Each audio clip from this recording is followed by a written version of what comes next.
No le quito más tiempo. Esta mañana tenemos el privilegio de tener con nosotros al superintendente de la Conferencia Evangélica Asambleas de Dios. En pocas palabras, es el mero mero. A ver, diga conmigo, el mero mero de Asambleas de Dios. Bueno, ya sabemos que el mero mero es Cristo Jesús, pero humanamente Él ha puesto pastores. Él ha sido pastor de nuestro pastor Francisco.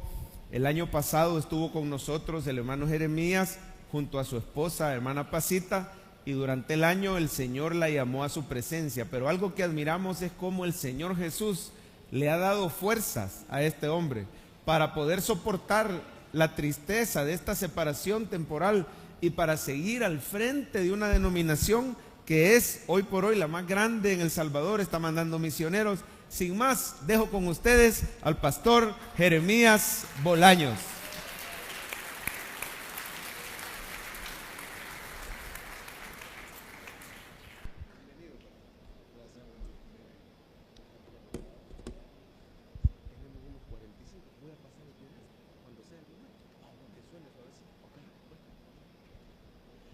Amén. Buenos días. Le estoy preguntando al pastor Javier en cuanto al tiempo. Me dice que cuando ya sea la hora de parar, va a poner a que tiemble este templo. Gloria al Señor. Me acompaña Richard. Richard es el segundo nieto, es hijo de Becky, la que es ahora presidenta nacional de las damas, y él es profesor en el Colegio Josué, pero tiene sus privilegios también, pero hoy decidió estar conmigo para poder acompañarme y estar también con ustedes. Gracias, Richard. Quiero enviarle un saludo a hermano Francisco Carrá. Estoy completamente seguro que él nos está mirando. Hermana Liz, Dios me les bendiga ahí donde están. Esperamos su pronto regreso. Pues aquí hay una iglesia y unos hermanos que le aman, le amamos y deseamos tenerle con nosotros. Si están de acuerdo, digan amén, hermanos. Amén. Bueno, hermano Javier, muchas gracias por invitarme a este 35 aniversario de la iglesia. La verdad me siento altamente privilegiado. En estos últimos días he estado siguiendo una indicación que me dio un psicólogo. Me dijo, usted, estos duelos, me dijo, no pasan luego, así que usted necesita salir, estar con la gente, no debe estar encerrado. Y pues he seguido la indicación. Hemos andado en algunos lugares en Estados Unidos, pero ya nuestro pie está donde debe estar, que es nuestra tierra. Bendito sea el Señor. Voy a rogarles que abran sus Biblias, hermanos, al libro de los Hechos.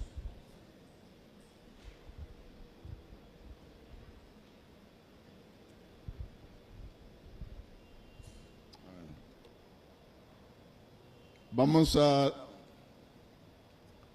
leer Hechos 2, 41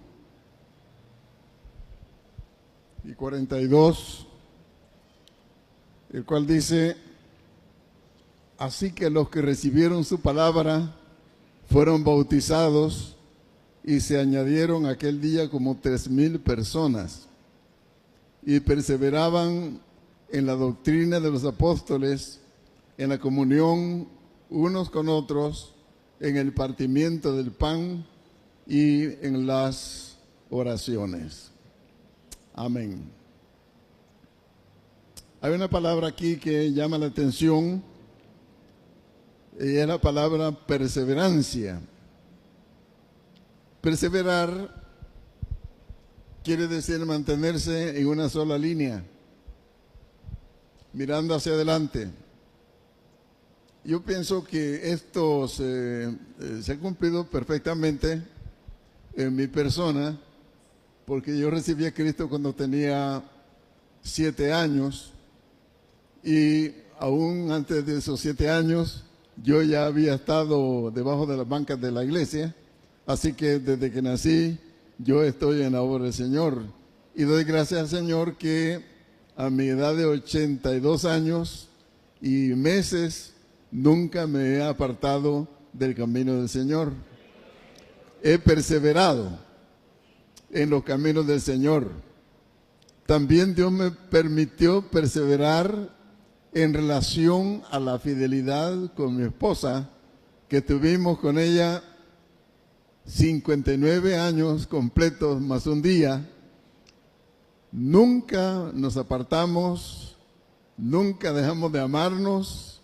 Ella perseveró hasta el fin, yo perseveré hasta el fin con ella y perseveraré hasta el fin en los caminos del Señor, porque quiero llegar a verla también allá en el reino de los cielos. Amén. Bueno, ¿de dónde nacen estos versículos que hemos leído? En Lucas 24, 49, si ustedes quieren buscar allí,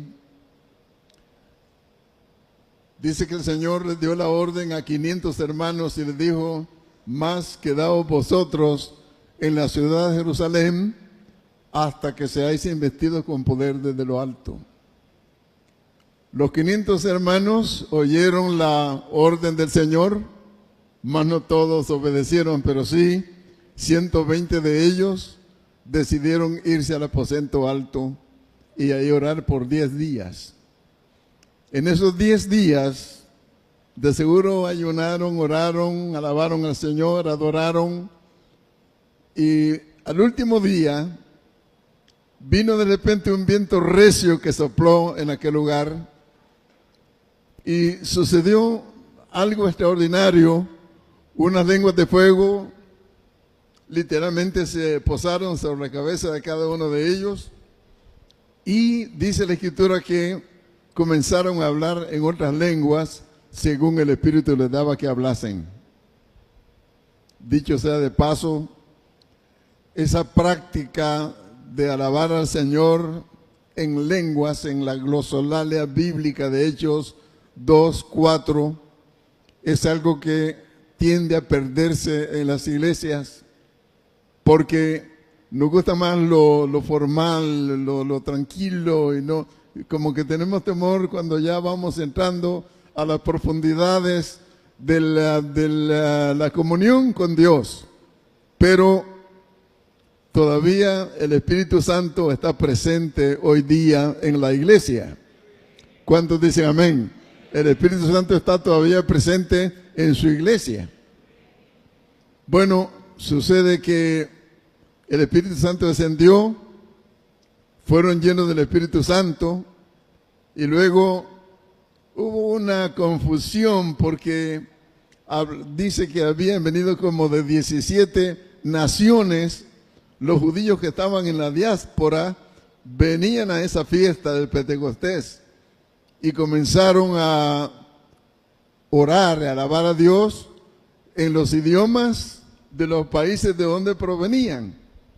Entonces se oía una algarabía en aquel aposento alto, 120 personas orando en diferentes idiomas. Por un lado estaba el idioma terrenal, por otro lado estaba el idioma celestial.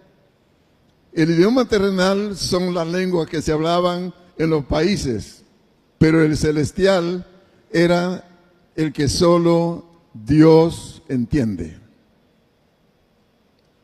Amén. Por ello hay que distinguir que en esa experiencia el Espíritu Santo descendió y le dio a la iglesia un don poderoso, un recurso para la adoración personal a Dios. Y entonces, por ello, se oye en las iglesias pentecostales que la gente habla en lenguas, es decir, la glosolalia, habla en lenguas, el idioma que solo el Dios del cielo conoce. A veces, la misma persona que ora no entiende, pero Dios sí lo entiende. Cuando el apóstol Pedro oye que toda la gente está murmurando y diciendo, bueno, ¿qué quiere decir esto? Él se levanta delante de todos y comienza a dar un sermón clásico, un sermón potente, ilustrativo, y al final de la predicación que da el apóstol, dice la Escritura que 3,000 personas se rindieron a Cristo y lo recibieron como personal salvador. Un solo mensaje, 3,000 personas que se unen a la iglesia. Días más tarde, vienen y se unen otros 5,000 a la iglesia. Y ya viene siendo una comunidad, los primeros 70, luego los 12, luego los 3,000, luego los 5,000, llega a ser una comunidad que pasa de 8,000 personas reunidas en un solo lugar. Eso, la iglesia viene a ser una sola comunidad. Y la Biblia da testimonio en estas porciones, en esta porción que hemos leído en esta mañana, donde dice que perseveraban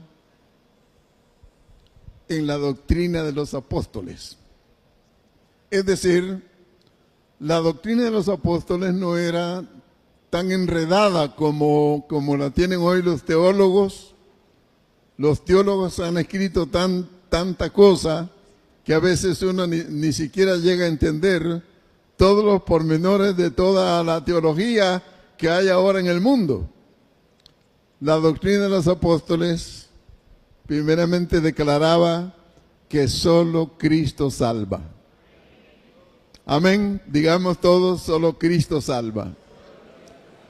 De ahí, hermanos, que la misión de la iglesia en la tierra es predicar que solo Cristo salva. Hoy en día hay tantas maneras de anunciar el evangelio y hablar de la salvación, pero si se ora a María, por ejemplo, o si se tiene un ídolo ahí en la casa, o si se reza a otras maneras, a otras deidades. Pero nosotros tenemos claro que la salvación del alma solo es algo que viene del Cristo de la gloria. ¿Cómo se dio esta experiencia de la salvación? Cristo, esa era la doctrina sencilla de los apóstoles. Cristo nació milagrosamente, fue concebido, fue engendrado y nació milagrosamente, creció milagrosamente, murió milagrosamente, resucitó milagrosamente, milagrosamente también ascendió al cielo, milagrosamente intercede por nosotros en el cielo, de donde también un día vendrá para levantar a los que creen en Él. Aleluya, bendito sea el nombre del Señor. Es así de sencilla la doctrina de los apóstoles. Pero también, no solamente el hecho de que la salvación, como dice en Hechos 4:12, y yo quisiera que si pueden ver en la pantalla, podamos leer Hechos 4:12, donde nos dice, leamos todos, en ningún otro hay salvación, porque no hay otro nombre bajo el cielo dado a los hombres en que podamos ser salvos. Digamos, no hay otro nombre. No lo hay. Aleluya. La salvación es una transformación de vida. Es un milagro que sucede en la vida del hombre. De repente, un Nicky Cruz, que es un pandillero en Nueva York, viene, se entrega a Cristo y luego llega a ser un predicador del evangelio. Otros, muchos hombres criminales que anduvieron en las calles haciendo males, el Espíritu Santo los toca, vienen al evangelio, sus vidas son transformadas y ahora le sirven al Señor. Hermanos, la salvación es un milagro de parte de Dios. pero también la doctrina de los apóstoles incluía el hecho de que solo Cristo sana. Y yo quisiera que viéramos lo que dice Isaías 53. Ciertamente llevó Él nuestras enfermedades y sufrió nuestros dolores, y nosotros le tuvimos por azotado, por herido de Dios y abatido, mas Él herido fue por nuestras rebeliones, molido por nuestros pecados, el castigo de nuestra paz fue sobre Él, y por su llaga fuimos nosotros curados. Hermano Carrá, que estás allí mirándonos, la llaga de Cristo te ha sanado tus manos. Aleluya. La llaga de Cristo te ha dado estabilidad en tus nervios. Hermanos que están acá y los que nos verán o nos escucharán más tarde, por la llaga de Cristo hemos sido sanados. Recuerden ustedes que allá en la cruz de Cristo, dice la Escritura que a la hora que el Señor, aleluya, entregaba su vida y decía consumado es, de su cuerpo brotó sangre y agua. Cuando el soldado introdujo aquella lanza en su costado, sangre y agua brotó del costado herido del Señor Jesús. Sangre para el perdón de pecados de la humanidad y agua para la sanidad de las naciones. Y uno dice, ¿y por qué la gente se muere? Porque Hebreos 9:27 dice que está establecido los hombres que mueran una vez y después el juicio. Antes de mi esposa pasar a la eternidad, ella vio milagros de sanidad. Entre tanto Dios quería tenerla aquí en esta tierra, el Señor la iba sustentando y la iba sanando. Llegó el día en que Dios dijo, bueno, mi hija ya tiene que estar conmigo acá. Y la llevó y la trasladó. Y les tengo noticias. Todos nosotros un día también vamos a pasar de esta vida a la otra. A la mejor vida. Donde no hay llanto, dolor ni clamor. Donde no hay sufrimientos ni despedidas. Donde todo es alabanza y gloria al Rey de Reyes y Señor de Señores. Y eso será por toda la eternidad. Pero la sanidad era otra parte de la doctrina de los apóstoles y una tarea que el Señor le ha delegado a su iglesia. Dice en el libro de Santiago, capítulo 5, ¿está alguno de vosotros enfermos? Llame a los ancianos de la iglesia y oren por él, ungiéndole con aceite en el nombre del Señor. Y la oración de fe salvará al enfermo, y el Señor lo levantará. Y dice, y si hubiera cometido pecados, le serán perdonados. Amén, hermanos. Cuando usted vaya a visitar a una persona enferma, no se quede media hora platicando con el enfermo. El enfermo no le gusta platicar mucho. Pero sí, vaya y ore por él. Únjalo con aceite en el nombre del Señor. No es el aceite el que va a hacer la obra de sanidad. La obra la hará el Señor de la gloria. Pero es tiempo de que los creyentes no estemos dependiendo nada más de la acción de un pastor, de un líder de la iglesia. Que tiene que venir Benijín, o tiene que venir no sé quién, Jorge Rasque o Ávila. Dios usa la vida de ellos. Pero Dios es Dios de G. Ávila y es el Dios suyo también. Y es el Dios mío también. Así que yo tengo también, hermanos, y yo le decía un día de estos a un médico, que a veces uno también va llevando una enfermedad y que sin embargo uno hace una oración y el Señor hace la obra de sanidad. Y uno puede ser que siga enfermo, pero el otro sana, porque todo esto es relacionado con el poder de Dios. ¿Cuántos dicen amén?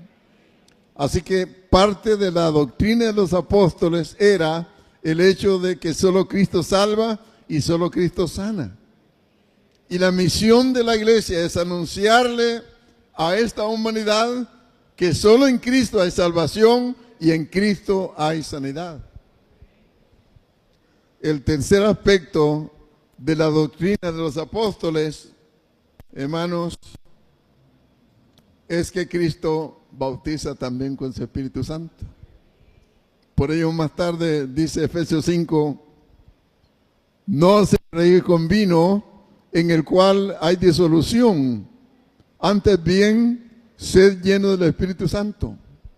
Esto era la enseñanza principal de los apóstoles en aquel tiempo, es decir, decirle a la humanidad que había un recurso espiritual al que echar mano para seguir adelante en este ministerio.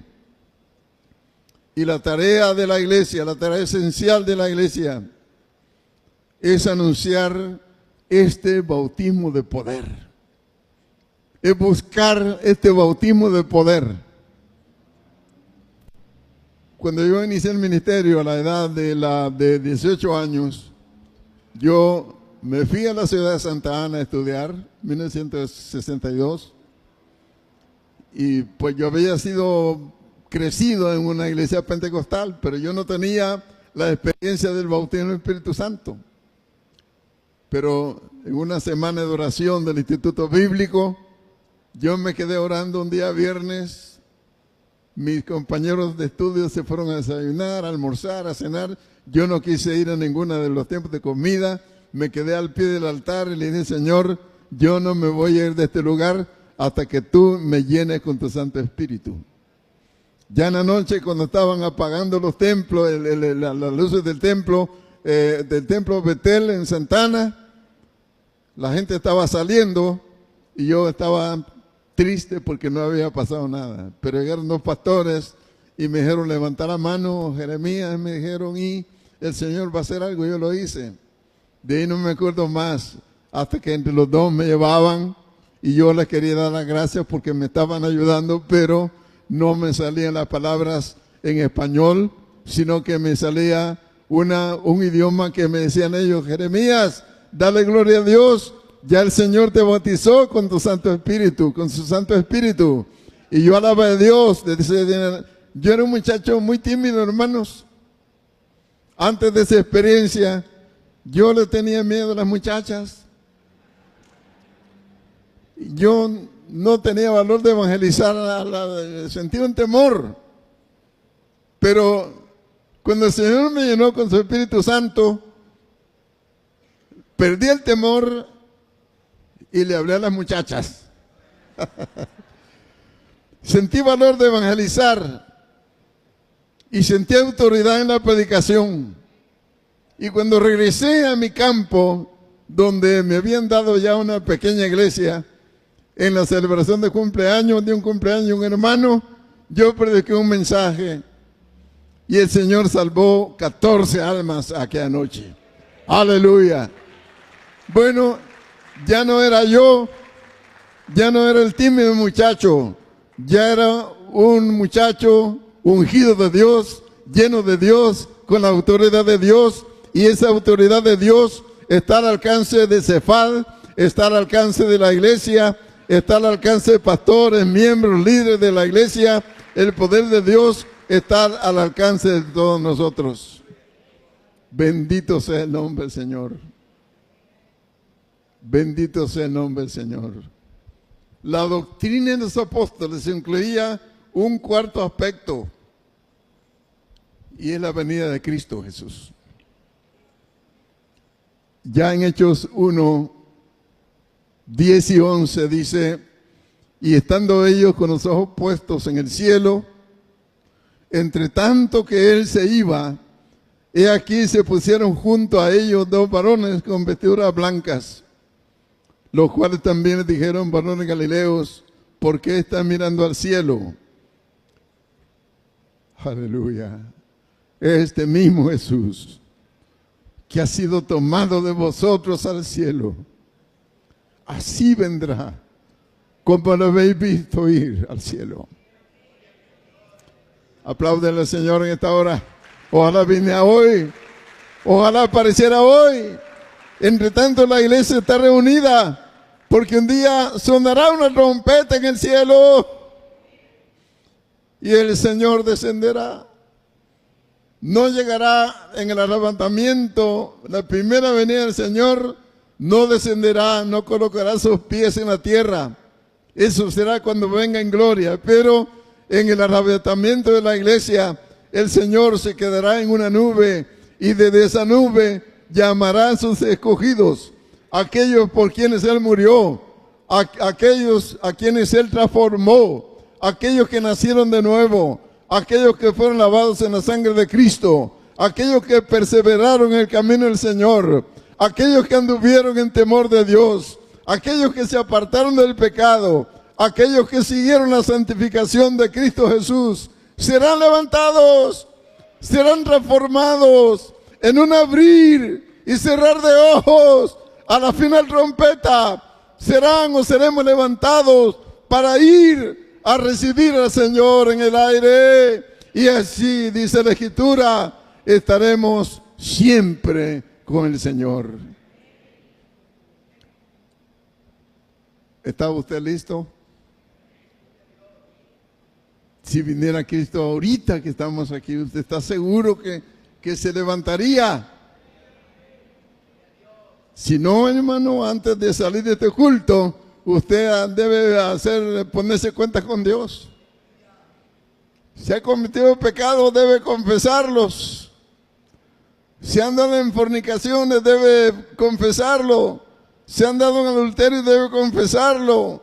Si ha andado en robo, si ha andado en cuestiones, debe apartarse y debe decirle al Señor en este día: me reconcilio contigo porque quiero estar listo el día de tu venida. ¿Cuántos dicen amén?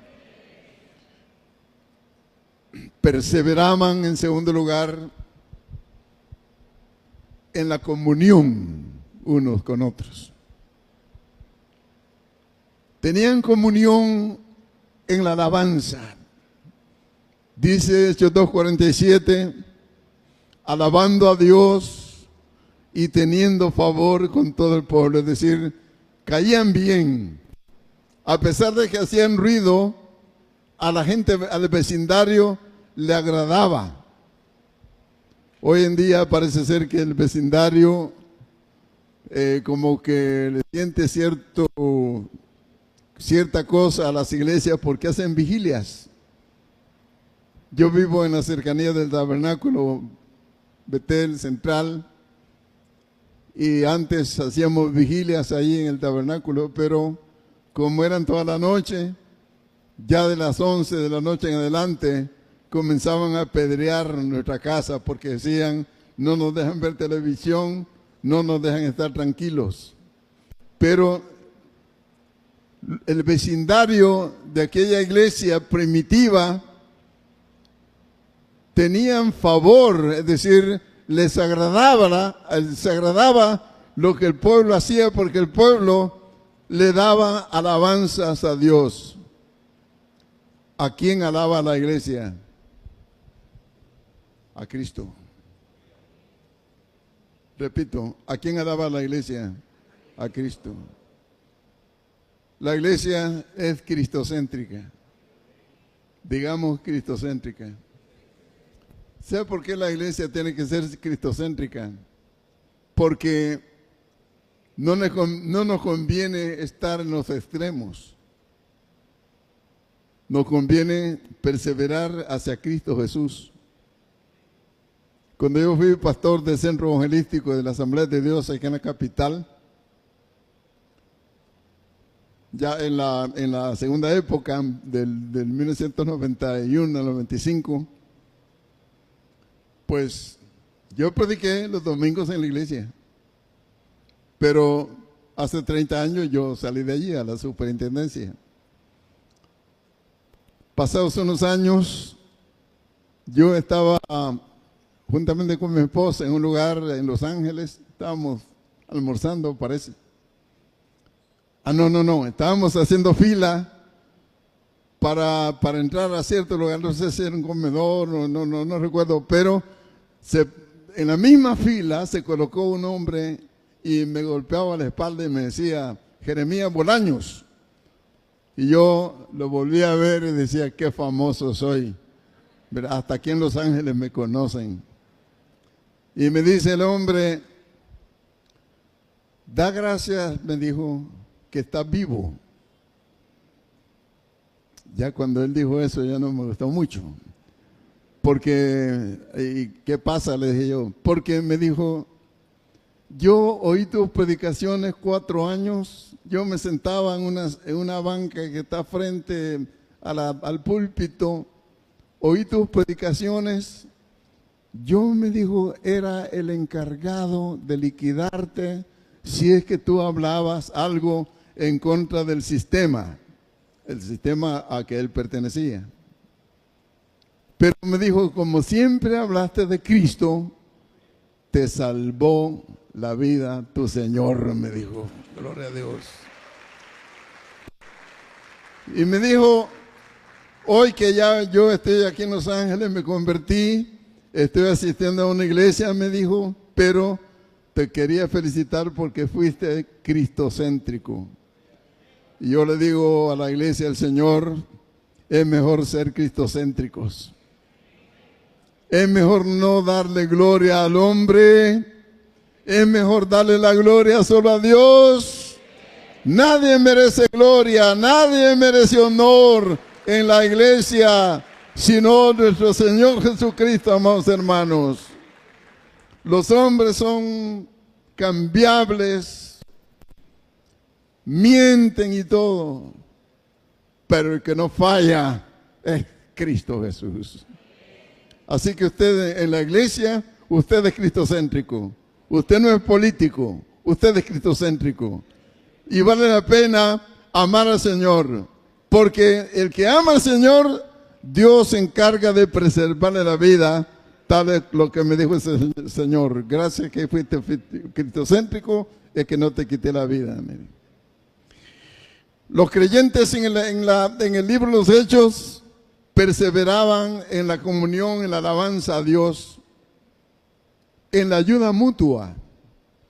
Dice que estaban juntos y tenían en común todas las cosas y vendían sus propiedades y bienes y los repartían a todos según la necesidad de cada uno.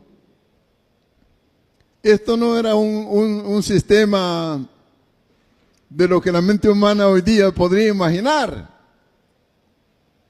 Esto era el amor de Dios reinando en el corazón de cada uno de ellos. Y así es la iglesia el día de hoy. Todo lo que hace la iglesia lo hace por amor. ¿Aló? Visitamos a un enfermo por amor. Contribuimos a los proyectos de la iglesia por amor. Ayudamos a un necesitado por amor. Nadie nos obliga, nadie nos pone una pistola, sino que por gratitud y amor sacamos del bolsillo y bendecimos a alguien. Y alguien dijo que el día más feliz del hombre es el día en que puede dar algo de sí para bendecir a alguien en esta tierra. Ya sea ayudarle a un ciego a pasar la calle, o ya sea llevar un plato de comida a un necesitado en algún lugar de la ciudad, o ya sea dar un regalo para un niño pobre en los días de Navidad, o ya sea contribuir para un proyecto de la iglesia del Señor. En fin, hay diferentes oportunidades que Dios nos da para practicar lo que hacían los creyentes allá en aquella naciente iglesia. Repartían a todos según la necesidad de cada uno. Tenían comunión en el templo. Dice que perseveraban unánimes cada día en el templo. Bueno, parece ser que el pastor de aquella iglesia de 8,000 era el apóstol Santiago. Y los apóstoles eran su cuerpo oficial para administrar y dirigir los destinos de aquella gran congregación. Se necesitaba una estructura para ayudar y dirigir y darle visión a la iglesia. Ya más tarde, cuando pasan luego la persecución y se van los creyentes, se dispersan a diferentes lugares, dice la palabra del Señor que iban por todas partes anunciando el evangelio de Cristo. Y cuando llegan a Antioquía, ya de Antioquía salen algunos primeros misioneros al mundo, pero todo es porque había perseverancia en el templo, en la casa de Dios, y también dice que tenían la aprobación de todo el pueblo. Y bendecían así a la humanidad y eran ellos también benditos del Señor. Tercer lugar, perseveraban en el partimiento del pan. O sea, había coinonías, digamos coinonías. O sea, reuniones donde había comida. Pero había cierto instante en que la comida ordinaria se tenía que dejar a un lado y entonces dedicar parte de la comida para santificarla al Señor y hacer una cena santa, una santa cena. Ahora, la iglesia también practica la cena santa, practica o también lo que le llaman la cena del Señor, para lo cual, hermanos, en primer lugar, se necesita discernimiento de quienes participan del pan. Dice la Escritura, Pedro les dijo, arrepentíos y bautícese cada uno de vosotros en el nombre de Jesucristo para perdón de pecados y recibiréis el don del Espíritu Santo. Por ello es que la iglesia no ni bautiza a infantes, ni les da santa cena a infantes que no tienen discernimiento ni tienen nada de que arrepentirse. Más la gente adulta sí puede discernir lo que significa el cuerpo y la sangre de Cristo. El cuerpo herido de Cristo es representado en el pan y la sangre de Cristo es representada en la copa, que no es ninguna transubstanciación como algunos enseñan, sino que es el símbolo de la obediencia a Cristo Jesús. Requiere también que estén en paz los hermanos unos con otros y requiere llegar a la presencia del Señor con fe. Porque os digo que no lo comeré más hasta que se cumpla en el reino de los cielos. Hermanos queridos, la perseverancia en el Señor es una necesidad. Noten que al final, para ir ya finalizando, porque va a ser que venga ya el terremoto, solo veamos la conclusión. Como resultado de aquel ambiente de la iglesia primitiva, dice, el Señor añadía cada día a la iglesia los que habían de ser salvos. Repitamos todos. El Señor añadía a la iglesia los que habían de ser salvos. Oremos. Padre, Gracias por esta importante enseñanza de tu palabra, Señor, acerca de la vida de la primera iglesia allá en el libro de los Hechos en Jerusalén, que nos dice también, Señor, que por esa perseverancia en la fe en Cristo Jesús, tú le diste bendición a tu iglesia. Y ahora, Señor, y del Hijo y del Espíritu Santo, y del Hijo y del Espíritu Santo, y la iglesia dijo: amén. Dios les bendiga a todos. Gloria a Dios. Pongámonos de pie, iglesia, unos minutitos ahí donde está, y extienda sus manos al frente. Vamos a bendecir al pastor Jeremías, a Richard, su nieto, a toda su familia, su ministerio. Bendígalo en este momento. Gracias por nuestro pastor. Gracias por darle fuerzas. Gracias por darle un ministerio cristocéntrico, fiel a ti todos estos años. Gracias por darle salud. Presérvalo, Señor, hasta el momento en que tú lo llames o el momento de tu venida. Gracias por usar su voz para recordarnos que Cristo salva, que Cristo sana, que Cristo bautiza con el Espíritu Santo y que tú vienes pronto, Señor. Gracias por fortalecer y por usar al pastor Jeremías al frente de las asambleas de Dios. Y gracias por tu palabra. Dele gracias al Señor por la palabra de esta mañana. Y hable con Jesús, ahí donde está. Dígale qué parte usted necesita más. Si necesita sanidad, recíbala en este momento. Si necesita ponerse a cuentas con Él, hay perdón en la sangre de Cristo. Si usted le pide por salvación para seres queridos, Jesús es poderoso para alcanzar y transformar los corazones. Si usted ha sentido que necesita la presencia del Espíritu Santo más fuertemente en su vida, dígale: Señor, bautízame con tu Espíritu Santo.